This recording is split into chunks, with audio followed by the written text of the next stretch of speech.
Better hand it to me. Relax, empty your mind. It's wrong if you have to question. I spent my life second guessing. Just stay true to who you are. Cause square one's been good to you this far, right? 365. 365. It's been too long since I felt this alive. I miss the feeling disappearing in those calming vibes. The cups of nights take me back to Virginia summer nights. Yeah. Everybody shines in different things. I know how to go to that true spot in myself because I'm there every day. I can be me. I can be whoever because I'm true to me. I can go to neutral easily.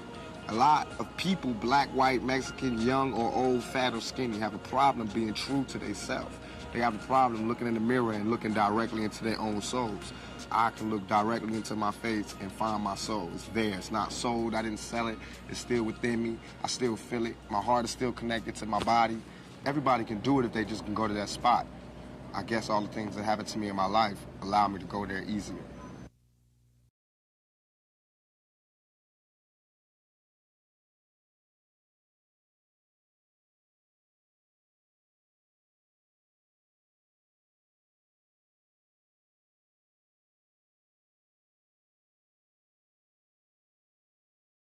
Hi everyone, welcome to the Life of Ty. I'm not Ty, that's Ty. I'm Paige, her girlfriend.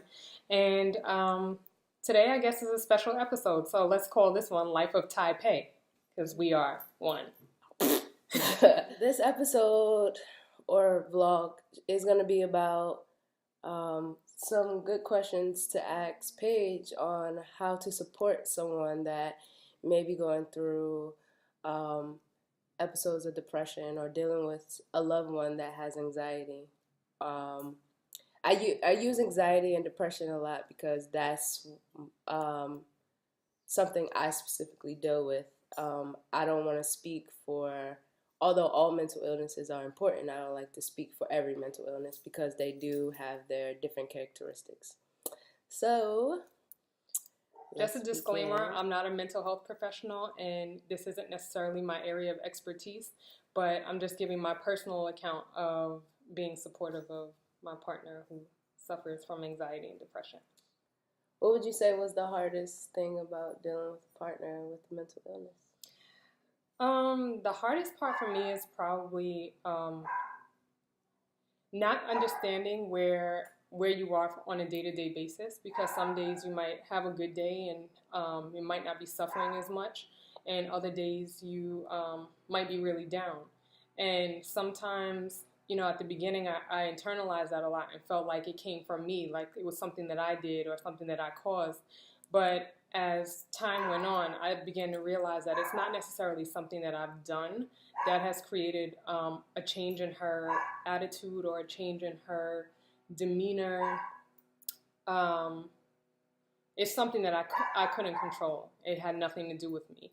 So the hardest thing is probably trying to understand and find where you fit and how you can be supportive without making the situation worse. I think the most important thing is that you try to fix. I'm a fixer and I want you to be happy, so I try to... You're a fixer? Olivia Pope? Yes, girl. Daddy in the suit, girl. But, I try to fix a lot. I want her to be happy, and I feel like I have the ability to make her happy. So I think the hardest thing is learning not to fix, but to be there to support. Okay. Me, have you ever dealt with anyone else that had dealt with anxiety, depression, or any mental illness? Not to my knowledge, not anybody that was clinically diagnosed. Okay. I'm sure that I've come across depression runs in my family, and I've encountered a lot of family members that have it, but I don't think that, not personally in a relationship, have I dealt with anybody that was clinically diagnosed. Gotcha. So how do you...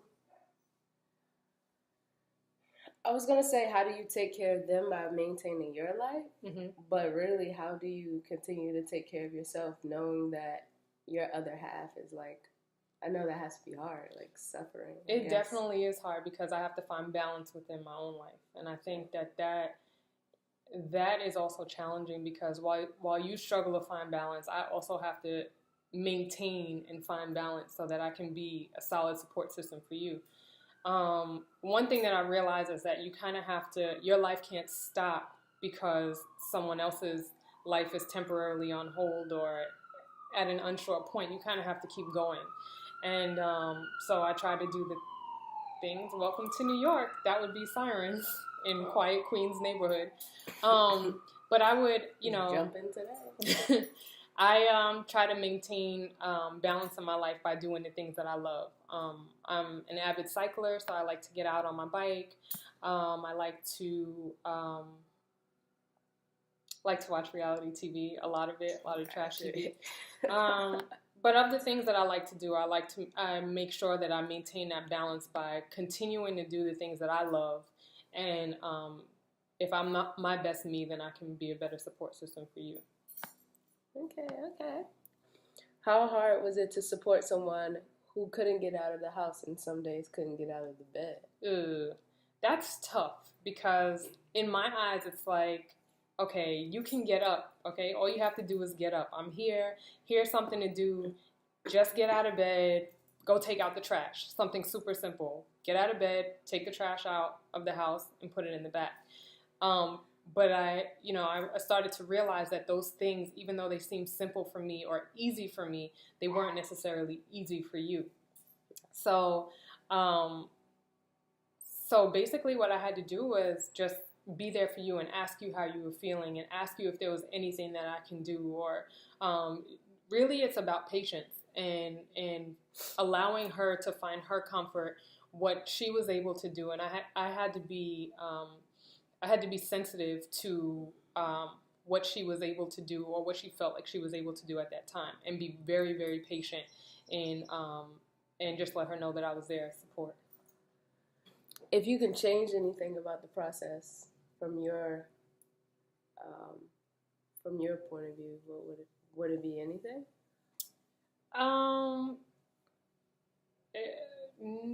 No, I mean, we do a really good job of communicating, and I think that that's most important. If you're not feeling your best for whatever reason, you have to communicate that with me, because I can't. I think that was like in the beginning, that was hard for us because sometimes she would be dealing with things internally but wouldn't necessarily express them. And I didn't know how to take that. I didn't know how to read her, or I didn't understand where she was. But I think that now we found our footing. And I think just as long as the communication is there, then we're good, because I need to understand where you are. Okay.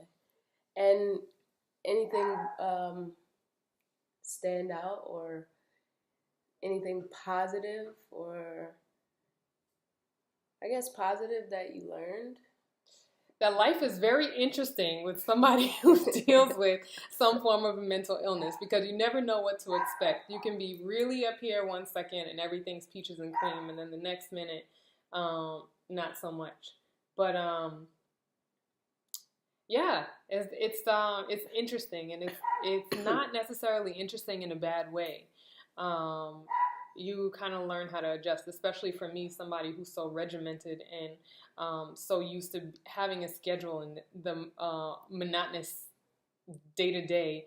You kind of throw curveballs in there, which is always fun for me. It's always something for me to figure out and learn. It does drive me crazy sometimes, but it is interesting nonetheless. She likes my brain, though. I do. I love the way her brain works. Yeah. Mm-hmm. Trying to sweet talk me now after she just said I got on her nerves. Okay. And just ending, any advice that you can give, like that you haven't said in a nutshell, I guess? Sum it all up. Yeah, I would say that it's really important for anybody who's there to support somebody with mental illness, that it's very important to keep yourself together, to find your own balance. You cannot help somebody else unless you help yourself. So you need to make sure that you are fine, that you are good, and you find that balance so that you can provide the best support for them. Read a lot of articles. She does a good job of finding a lot of life hacks online and stuff. Articles. I think that it's really important. There's a lot of information out there. Just, educate yourself, read up about it, and you'll realize that not only are they not alone, but you're not alone either. And Also, I think that it's important for the supporter in the relationship, whether it's a family member, a significant other, whatever. I think it's important for the person that's providing support to have their own support system as well. You'll have your times where you're dealing with a lot, and it can become a lot. So I think that is very important that you have outlets, you have other things to do, you have people to talk to, and you have a support system of your own. So that's very important. So be positive, be patient, and find your balance, and make sure you have a good support system. Okay. Well, I have something that I wrote.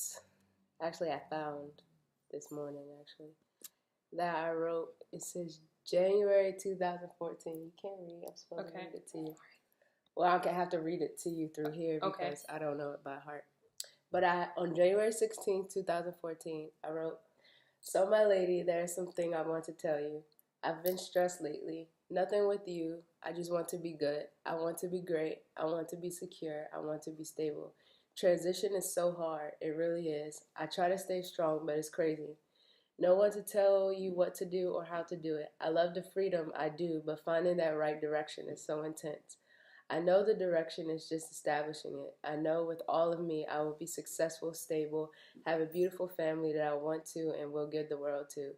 A time where my stresses will only be, should I take on this project or not? Or figuring out which ones to take, or what vacay to go on, or what activity to put the little one in. But overall, amazing.